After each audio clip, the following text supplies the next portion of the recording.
our faculty. She has organized 4 international conferences in psycholinguistics and cognitive linguistics. She's also a reviewer for a number of international and national journals. Her research interests include cognitive semantics, in particular relation between language and space, prepositional systems cross-linguistically, categorization patterns in bilingual children, the relation between language and thought, as well as the relation between language and identity, and intercultural pragmatics. And if I sounded a bit biased, I am, so excuse me, please. Maja, please. Thank you. Thanks a lot. Introduction. I don't recognize myself in that. Good afternoon, everyone. Thanks a lot. Language and mind and language, this is the topic of this whole happening, and as hoping to fall under the tag of cognitive semanticist for the longest time, I've been worried about being more of a semanticist or semantician than being cognitive in my endeavors. And then I had Anita as a PhD student, and she went to do her PhD in Zagreb at the Center for Brain Research Program in Cognitive Neuroscience. So what I was doing on language data in my PhD, she tested in on an EEG or ERP, and I still don't understand the difference, the subtle difference between the two, but to sort of try and gently guide you into the frame where we will be moving.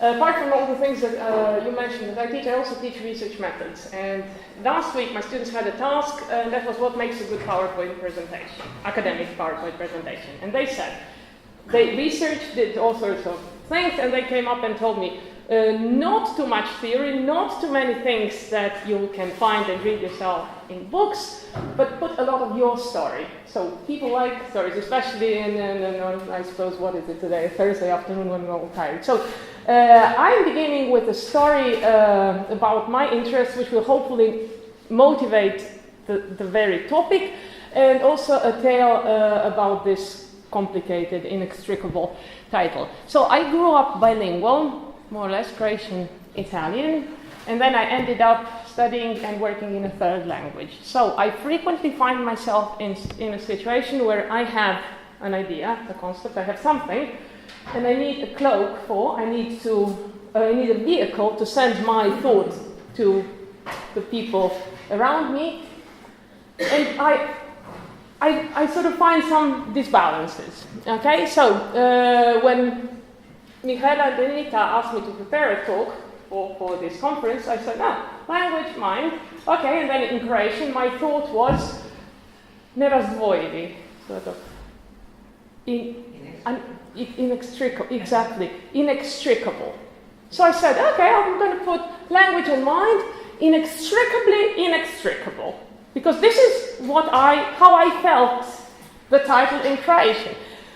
Not being a native speaker of English and being completely aware of all my problems, I tend to send at least my titles to someone I trust with English. And then I got this response back, and she said, this is awful. And I said, well, okay, why is it awful? Well, she said, first of all, you can't put this adjective thing in a title.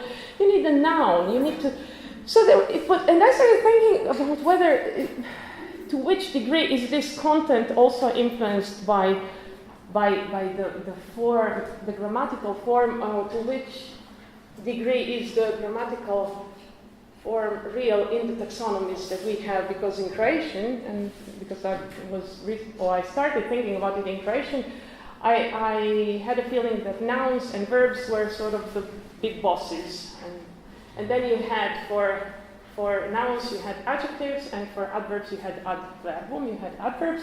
So why can an adverb modify an adjective and not vice versa?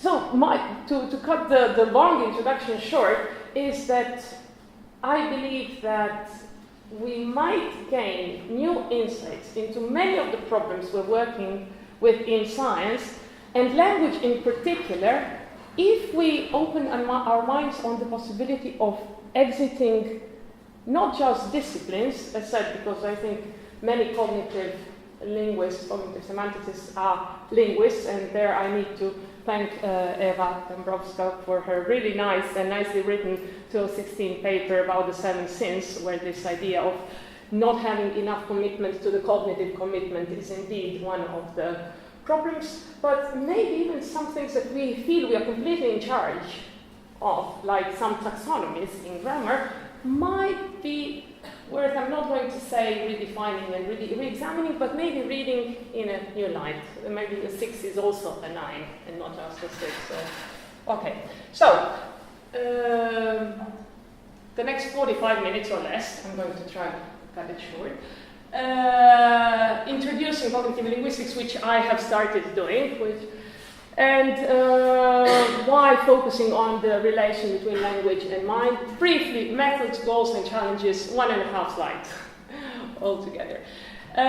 So the main ideas are suggested by my students. I'm not really going to be repeating what you can find in books, but it's going to be more of an invitation to rethink maybe the 6, which might be a 9, or maybe even something more like size, because numbers as demonstratives show us might be seen as something other than numbers exclusively.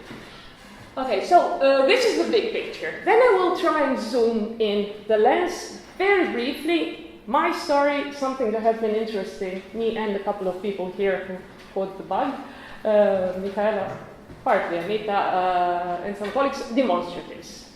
I will tell you why and what we might want to learn from systems of demonstratives, gesture, language, the relation.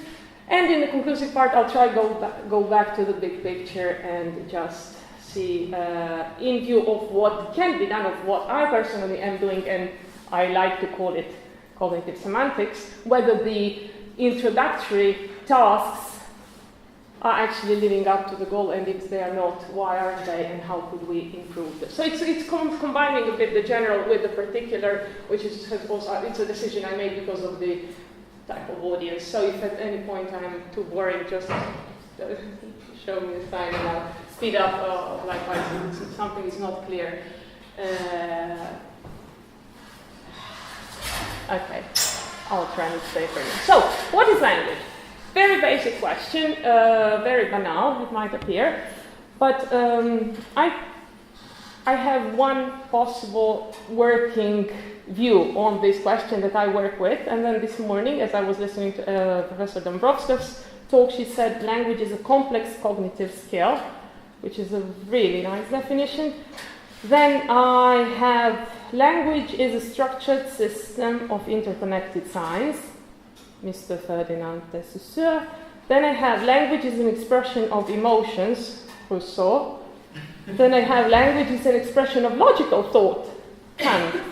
Then I have language is a formal system of signs governed by grammatical rules. And you all know who that is.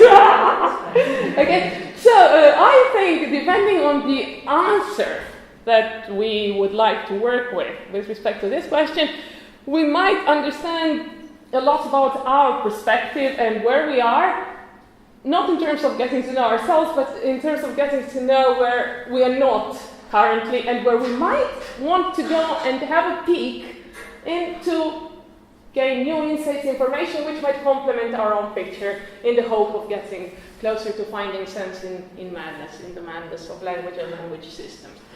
Okay, so the way I like to look at language is that it is a tool for putting our thoughts, whereby I think of impressions, experiences, memories, wishes, desires, you name it, into some vehicles that I need in order for this thought or concept to get to my interlocutors. It is an encoding and decoding moment, and it is of course much more than that, but the encoding and decoding is important because two things need to happen. The speaker needs to get the interlocutor to focus on the same thing, on the same reference.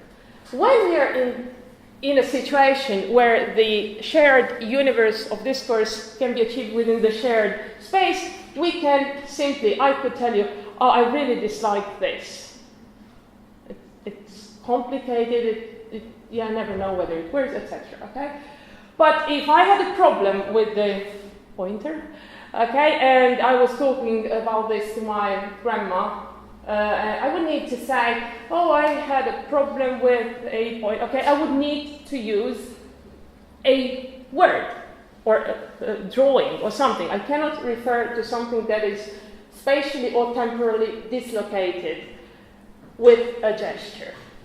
But remember the fact that we can actually point to things that are present, and this pointing is really, really important because it's the most intuitive. I will now speculate, but I will try and propose some evidence for this. It's the most intuitive gesture for anchoring mutually shared reference in discourse.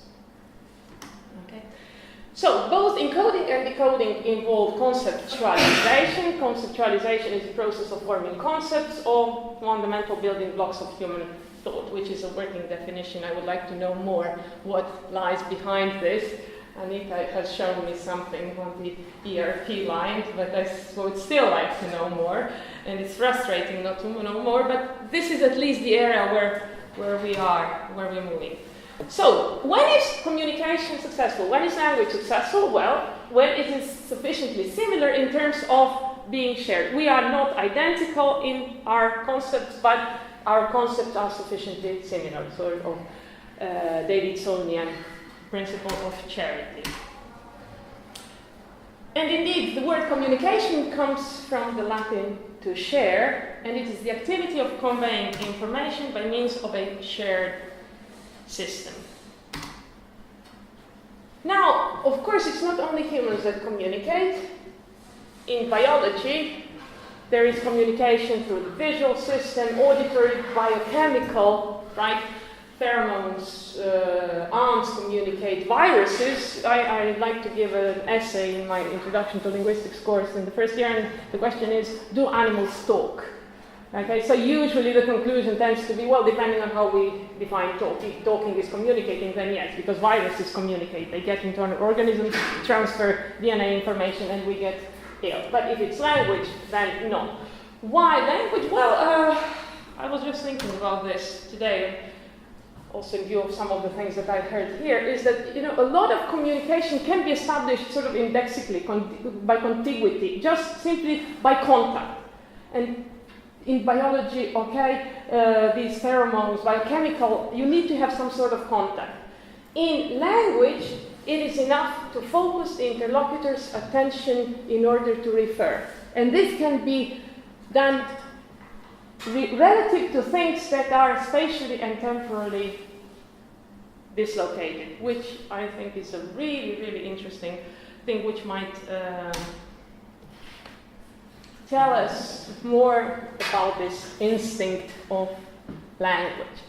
So, Charles Darwin told us that man has an instinctive tendency to speak, as we see in the bubble of young children, while no child has an instinctive tendency to brew. All right, this is not true of my daughter. She had an instinctive tendency to bake because I can't bake. So, this is also evolution, I think.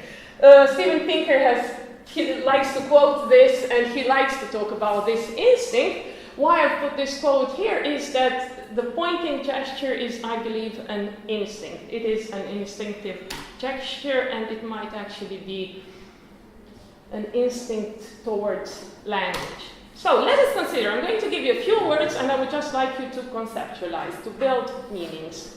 Mario. So, this man on a hill with a telescope. And now you know where I'm going. First of all, what was happening? When I said Mario, I put Mario on purpose because I thought many people would think of Mario, but that's probably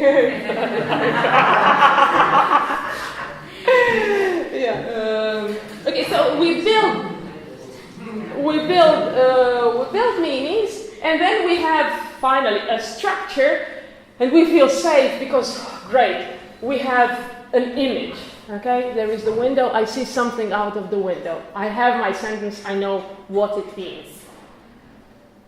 If you've ever done things with syntax, you know that this telescope guy is always nicely put there because he causes ambiguity. What is the meaning of this sentence?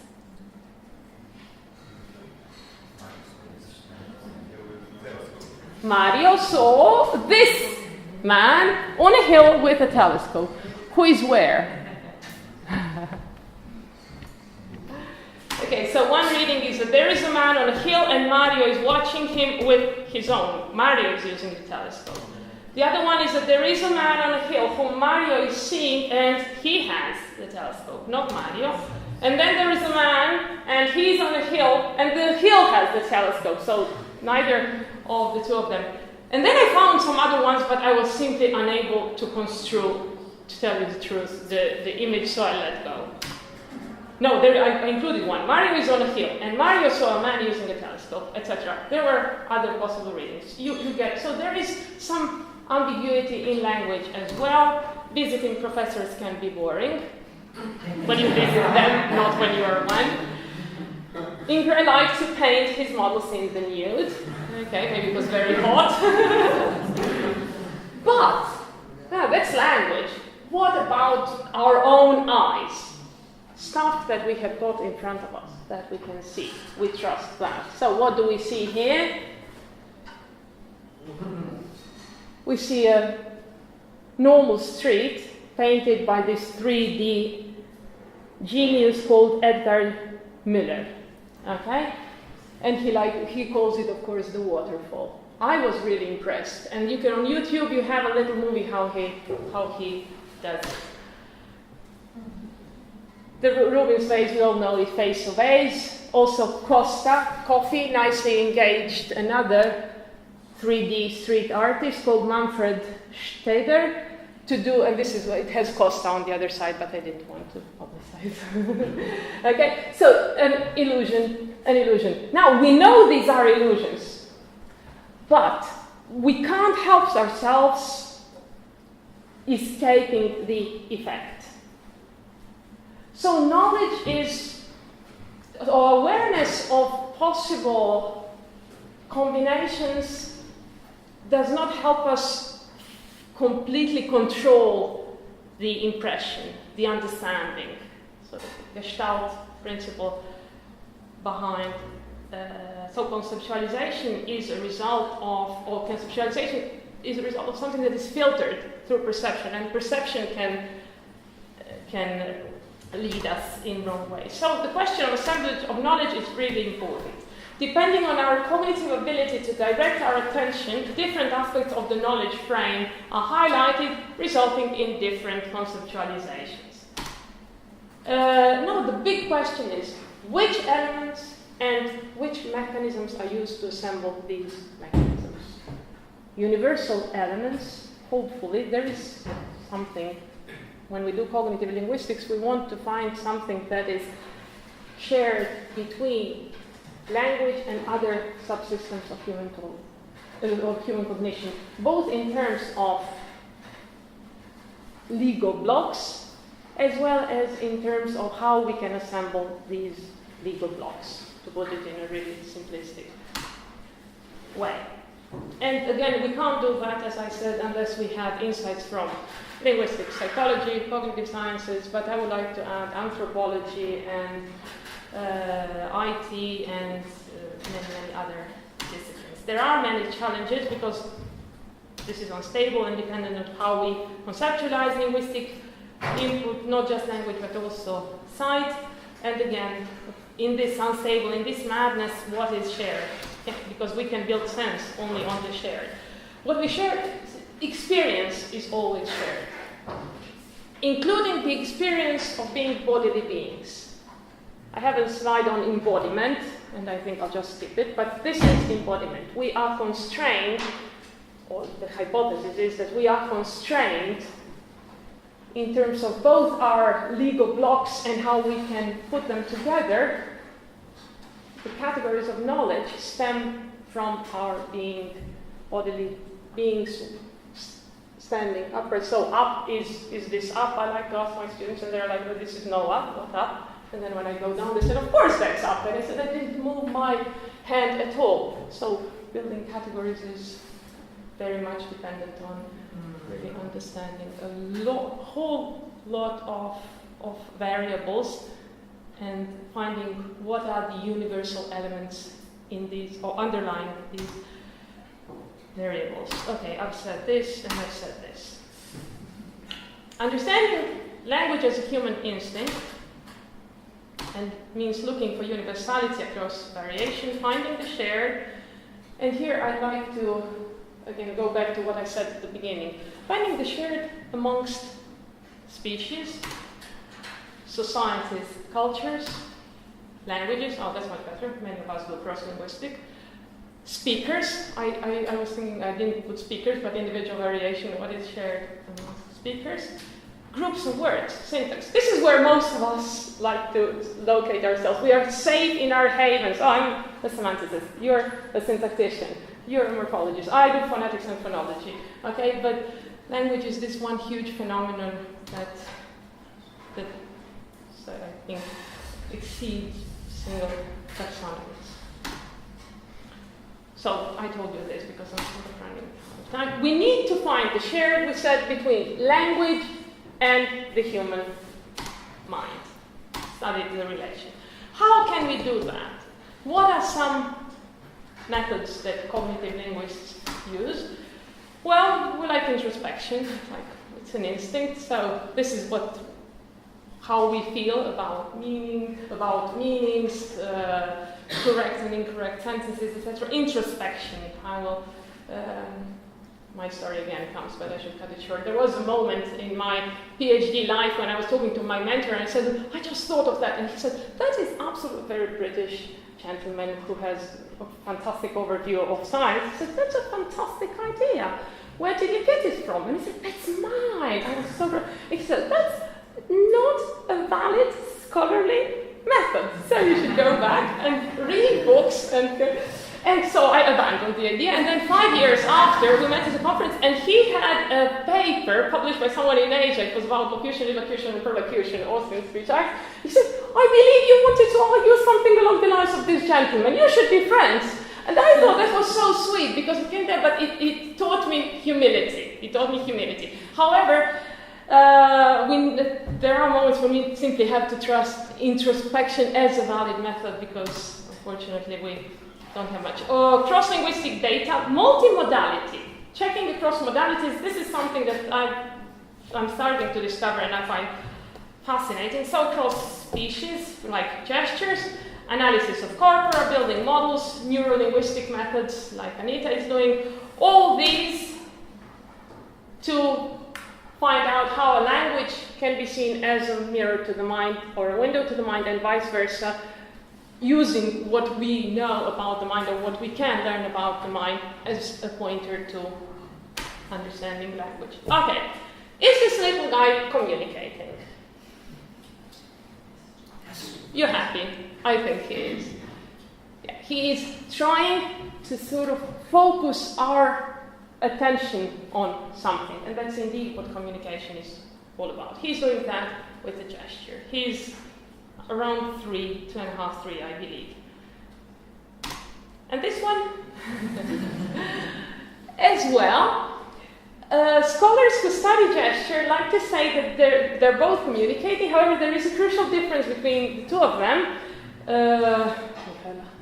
Yes, he's in the triadic communicative stage, meaning that he can attend to both the thing he's pointing at as well as to his interlocutor. So, speaker, hearer, referent, triadic. The little guy here is supposedly, here he says, in the dyadic stage. He is doing imperative pointing.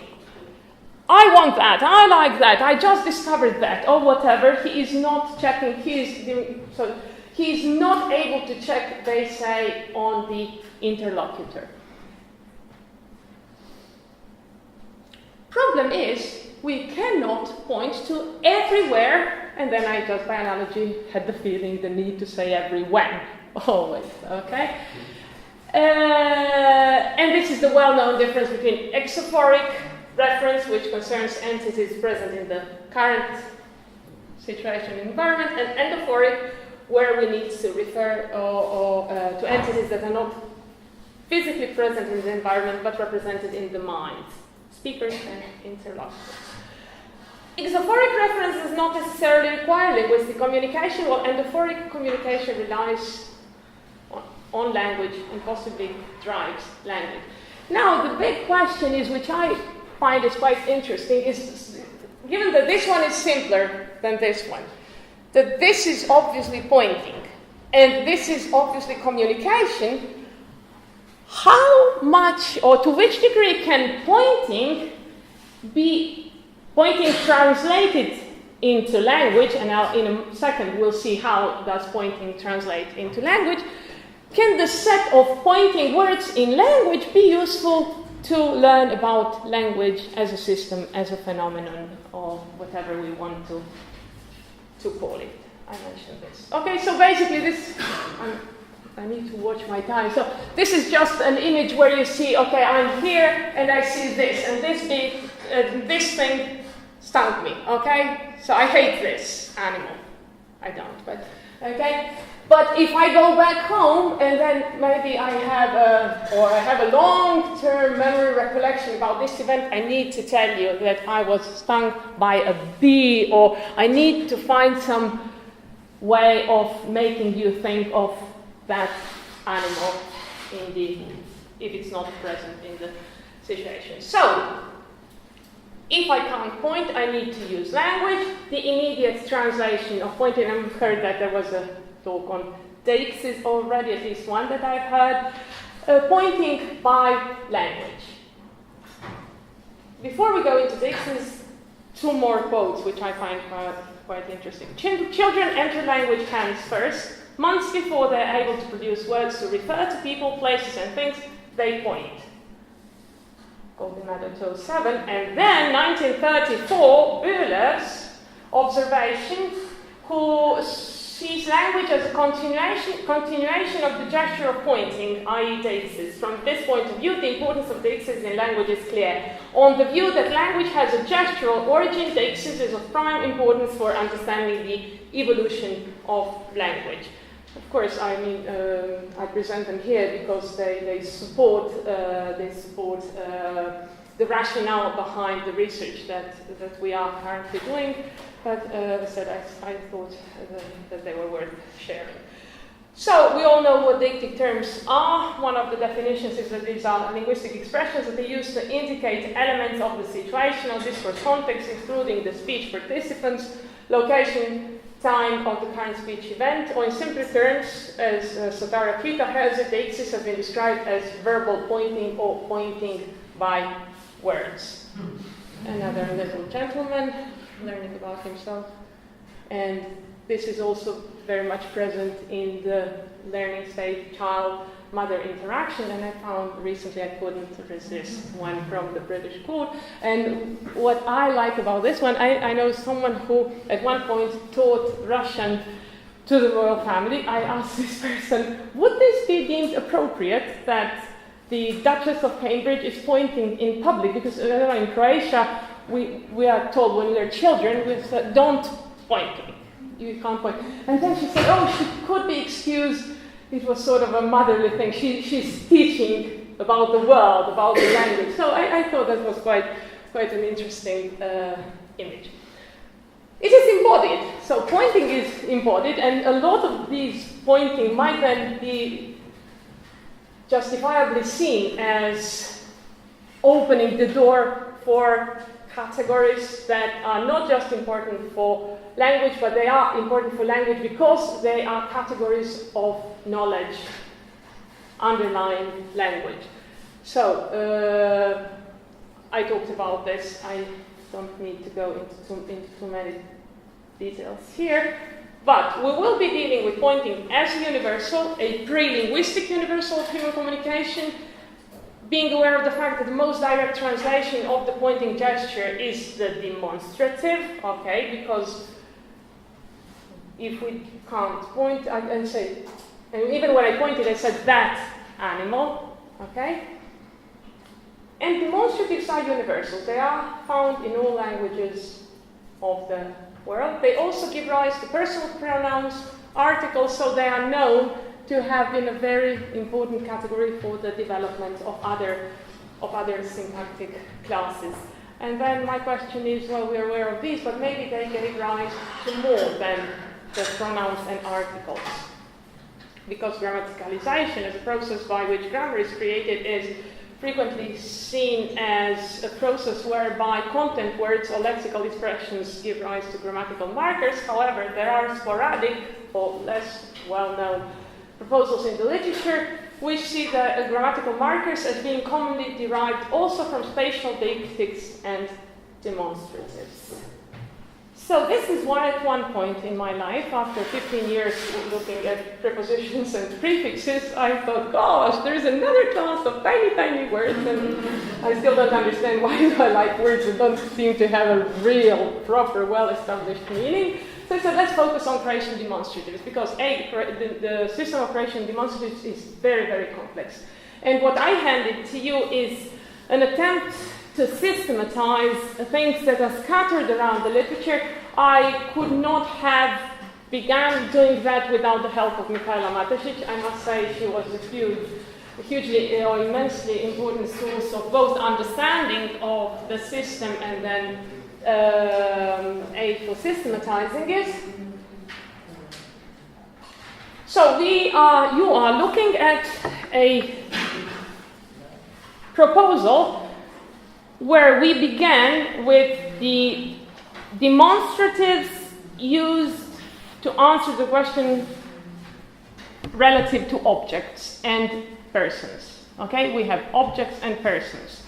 We have a three-way system, proximal, medial, distal. We have heard that the medial element is being lost, or in usage people are shifting categories, but that's no surprise.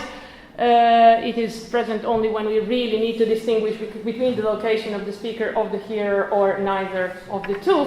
But this is, as I said, I'm giving it to you with full data. I will show in a minute a schema where this is summarized, which might make a bit more sense.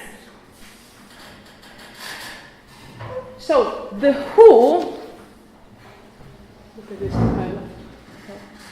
pointer. Okay, so the who, if you look at who, pronouns, we have what and who is the identification. It's almost so you either point to the bee or you say ova pčela, right? Okay, so this is what you can do. And then you have ovolic as the next stage. You have pointing to the referent, not directly, but in terms of some of its qualities. First signs, and this is interesting because whenever we have sort of a chance to upgrade or enrich the referent, we start with elements of size, which to me makes sense because the visual field is, again, something very prominent. So if you can refer to a referent in terms of its size, you do. So we have ovaj, taj, onaj, sort of a basic noun level. Then we have of what size and of what type, still in the noun category. But then below the two lines, we start going into location. Ovdje, tu, ondje. Okay? Static location. Ovdje, tu, ondje. Adverbial. Ovamo, tamo, onamo, ovuda, tuda, onuda, odavdje, odatle, odande. Okay, then it increases to a set of motional demonstrative adverbs. Okay? Building on to time. Again, a very logical expected passage from space to time. For dokle is exclusively time, right? Mihaela, right? Dokle, okay? And getting finally to evo, eto, and eno, which most, if not all, traditional grammars have problems with. They are classified as particles, some odd things.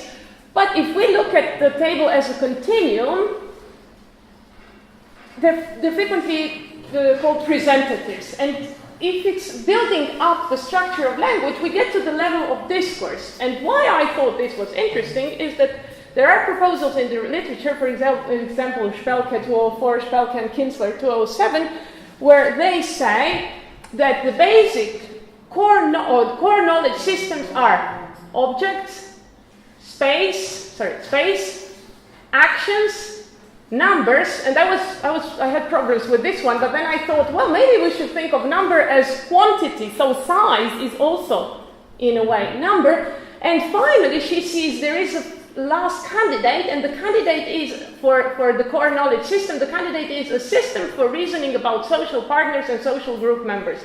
And I read this as really discourse, and it's the social dimension of language, so it's really, really also intuitive and would appear to make sense. Okay, so this is the start of what we would like to research further in terms of seeing exactly what types of semantic primitives, if I may, can be seen to underlie this system, and then of course compare cross-linguistically the systems, and then link the system of demonstratives to interrogatives, which is also another very, very interesting system. So another 10 years of interesting questions lay ahead of us.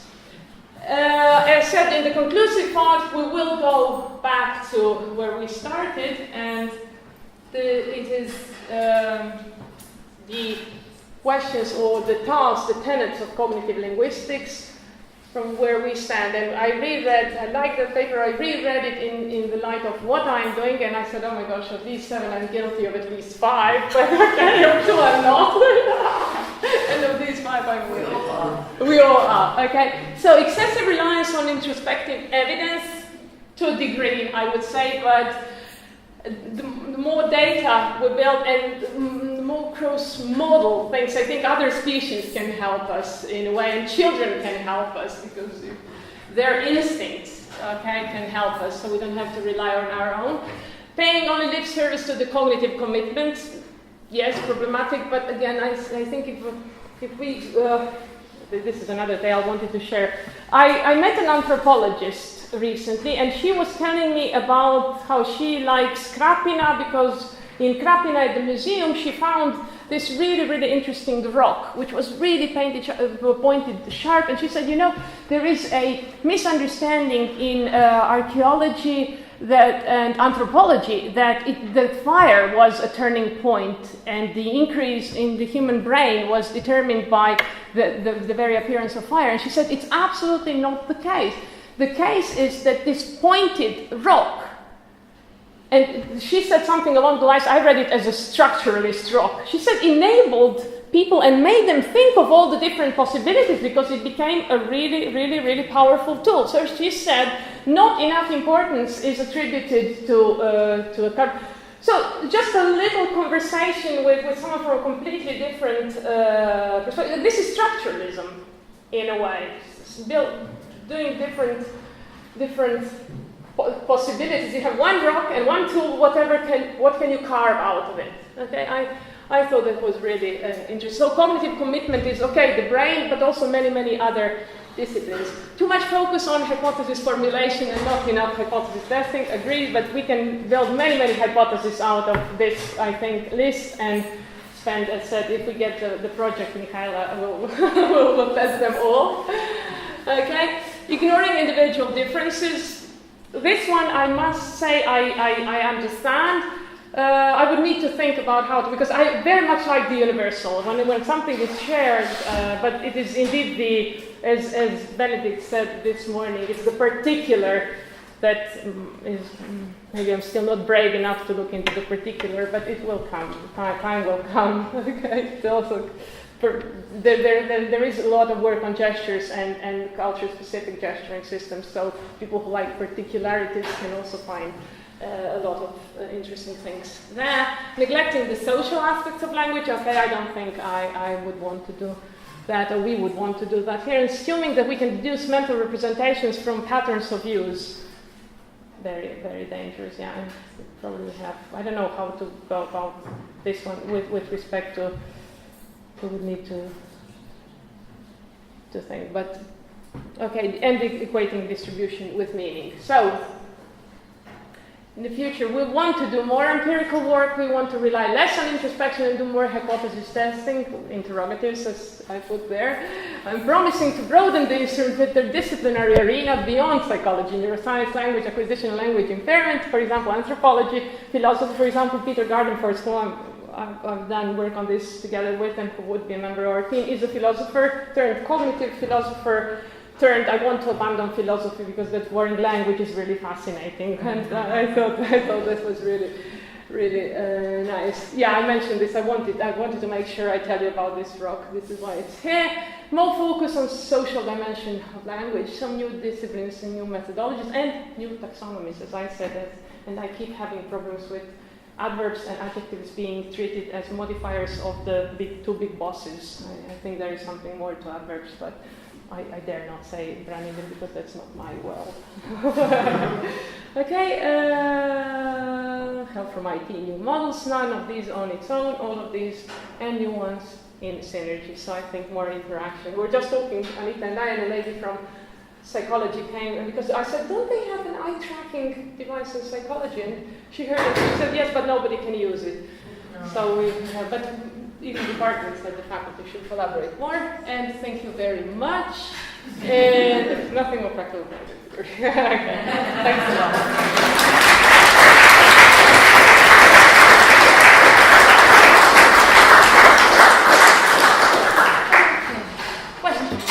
Thank you, Maja, very much. So now it's time for questions.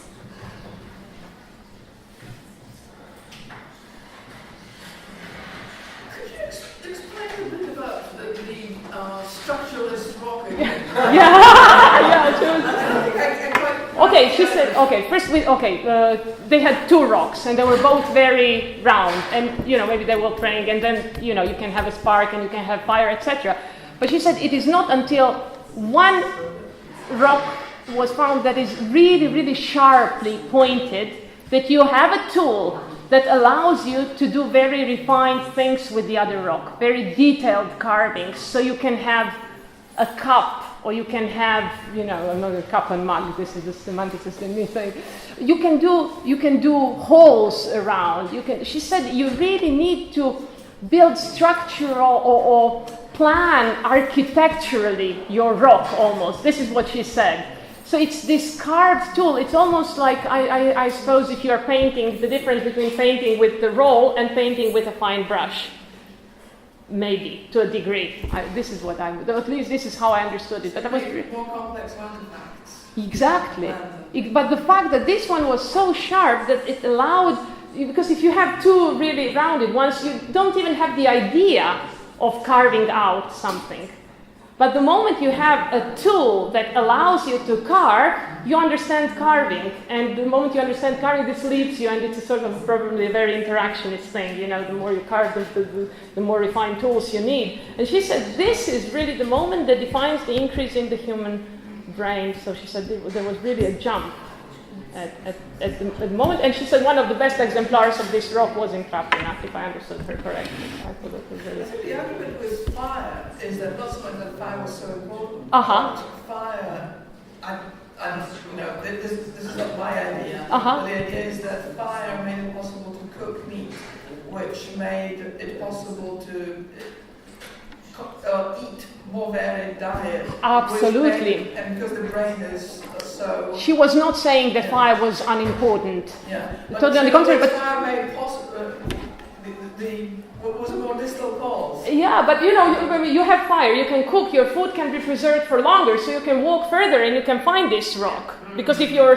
around your fire and you had to go back every 8 hours or 12 hours to feed yourself or otherwise, kill and eat, her point was just, I'm not an anthropologist, but her point was that she thought that this pointed rock was underestimated in terms of its importance, in terms of allowing, at that stage of development of the species, or not just allowing, but prompting many, many different models. How do you say chipka in English? Lace, yeah. It's like lace, lace making. It's like knitting with big things, or making, when you have, we went to the island of Pag recently, and I was just thinking, I said, gosh, you really need to plan meticulously. It's not the same thing whether you're knitting a jumper with those, really, really thick knitting pins, or you're doing lace. If you're doing lace, it's really doing architectural work. You need to have your schema clear and the proportions, and so this is how I understood her. This point it brought, she said, it's really it prompted brain development beyond the level that is currently recognized in science.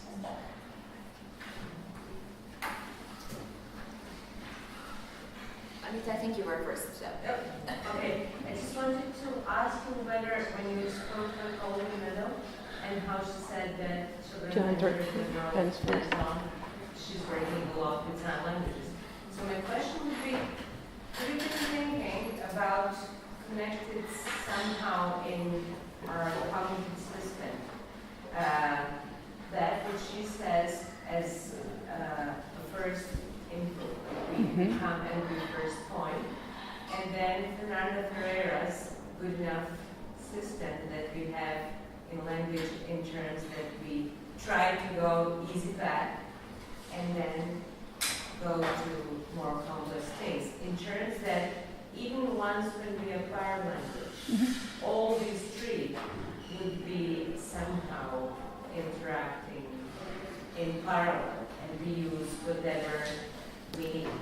Absolutely. I think that we've evolved and we've evolved to the point where we're really good, so economizing on the one hand, but taking advantage on the other. So, of course, it's something that we discussed this morning, implicit, it's the sort of increase or the development of the brain, if I understood correctly, as the frontal part of the brain develops, there is more tools for explicit learning in a way. So, of course, becoming able to do one does not exclude the other. Of course, implicit is fantastic, and the fact that we have explicit doesn't exclude. So, I think there is, my point, the reason why I thought gestures and demonstratives are interesting is that they are really a primordial stage. Of course, we've evolved, and of course, this cannot and could never give us a picture of the language system and all its lace intricacies.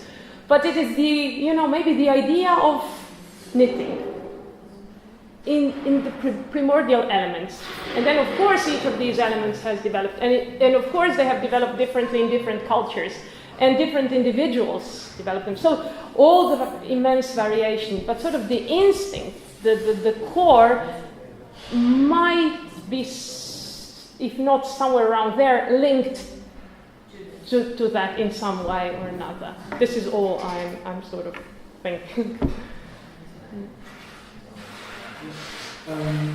Even though I was thinking I'm not going to start going about the OBD2 and all this and the system being a little too perfect for my cup of tea.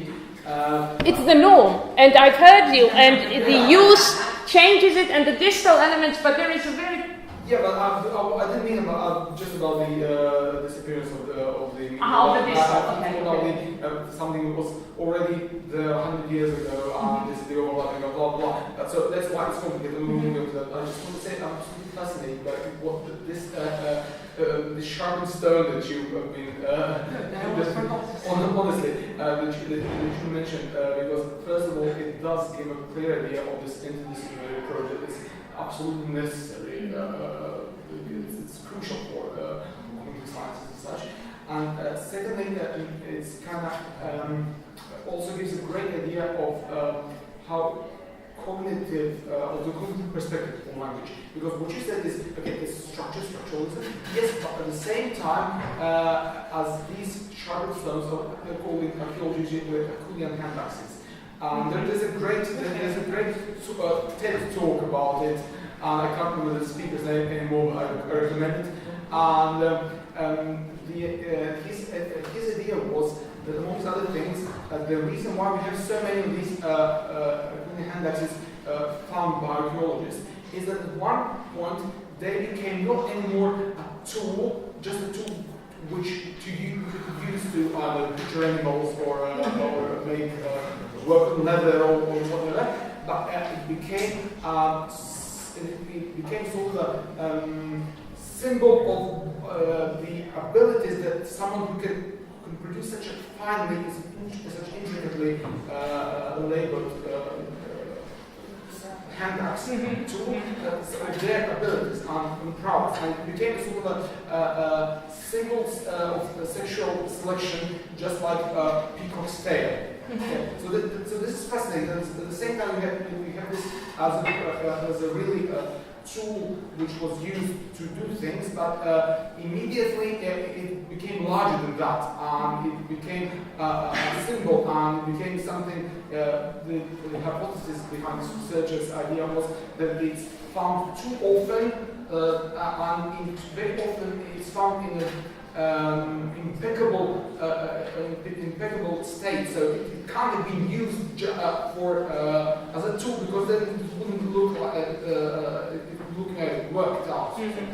So it's just a thing. And we are thinking about what it brought from our perspectives, and we absolutely cannot imagine what it meant to the state of the cognitive state of the time. I mean, I find this fascinating. But we can try based on what we currently know, and based on the research, and based on the contributions from different sciences or different disciplines. We can try to reconstruct it, and that's basically a bit like reconstructing what's in the mind. How the mind works. We also can't take it out of the head, right? Exactly. You get to it. We only have evidence. Yes, exactly. To the detective work. Yeah. Thanks. Yeah, I'll watch the TED talk.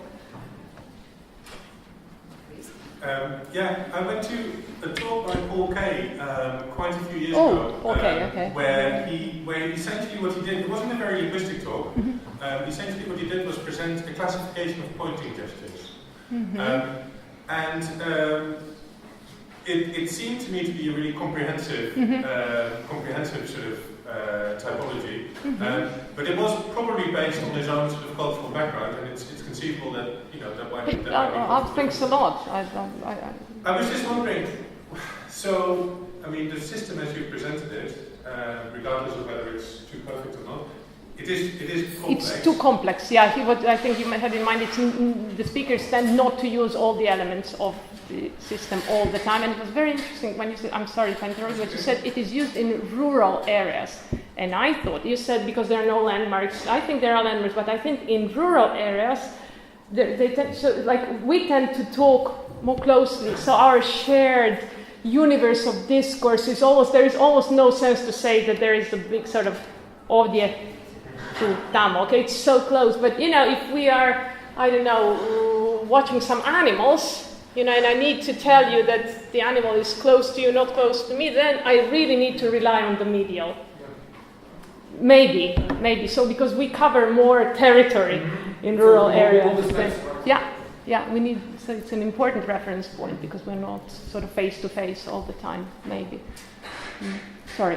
Yeah, so I suppose my question is, in a language like Croatian that has such a sort of sophisticated system, and you may well know the answer to this, you may well have written on it, but is there a correlation with sort of the sophistication of the system of pointing gestures? So if you have, I see what you mean. I haven't looked into it. My intuition would say no. No, right? No, yeah. No. Okay, which from the point of view of if we see. We don't have articles. Sorry, we don't have articles, so it helps keep the demonstrative really rich because specificity is frequently signaled. If I need to. Have article functions. Absolutely, this is what I'm saying. Okay, so you have, of course, you have languages like English. We don't have overt article system or the article system. So if you want to say the book, you will say ova knjiga, okay, which is this book. Yeah. Sorry, yeah, I interrupted you again. No, that's okay. So it's not pointing gestures, very rich, but I said maybe the demonstratives are still making up for something else that we haven't got in language, and which in other languages that have a more reduced system the function has been taken over by other word categories, perhaps. Elaine, you had a question. Just one thing. Articles have nothing to do with the system, which is their languages, which Yeah. they're developing. Like, yes. System of articles and even more developed. Bulgarian, and right, and Macedonian. If we get the project, Bulgarian and Macedonian are two languages, then we even have a Macedonian PhD student. So if we get the project, all the money will go to fund the Macedonian student. Those articles and even more complicated system of Yeah, fascinating. I'm aware of that. I am aware of that. Yeah. all the languages, doesn't matter. Yeah, that's something that we find Slavic and non-Slavic languages. extremely fascinating. The same principle. Yeah. So I don't think it is related. Yeah, maybe not. May I just add the Sanskrit also, as I recall now,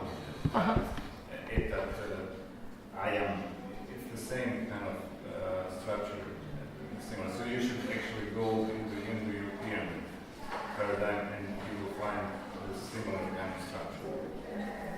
Because, and this actually goes to the question of whether the languages are evolving or, as my professor Yajic liked to say, disevolving or disintegrating. Let's drive from the linguistic type of medium for getting the information. And there's a whole lot of multimedia type of information that's available to see whether this animal is close or not. One of your examples. So I think the question of why this is actually dissolving is also a nice question to research. Many nice questions around, yeah. So, if I go to comment on that, there is actually so we get both. So there are certain things that tend to be simplified, or that have been simplified in historical times, and things that have become more complex. And I believe there is certainly a link, a fairly strong link between the complexity of morphological systems, and I think also demonstrative systems, and the complexity of the society, but it's the opposite of what you would think. So the sort of traditional, closely knit rural communities have much more complex systems. And this is indeed what was found. This data corroborates this entirely. And I'm pretty sure there's work on demonstratives as well showing this. But then there are other things. So I think there's, for example, a link between, so presumably because these societies are more closely knit, perhaps because they can enforce norms more than more sort of loosely knit societies, then you have to learn all these irregular or very complex systems. But on the other hand, you do get, there also seems to be a correlation between things like complex hypotactic syntax and writing. So that's where languages get more complex in historical times, partly as a result of writing. And this is, and then that's related to large groups communicating across much longer distances with people who are not present, where you can't point, where you have to say it linguistically, and you have to build it into the sentence so you get more complex sentence structure. Thanks a lot. Well, sorry to break up the discussion, we are officially out of time. So we can continue with the discussion, but over the food and oversupply, which I think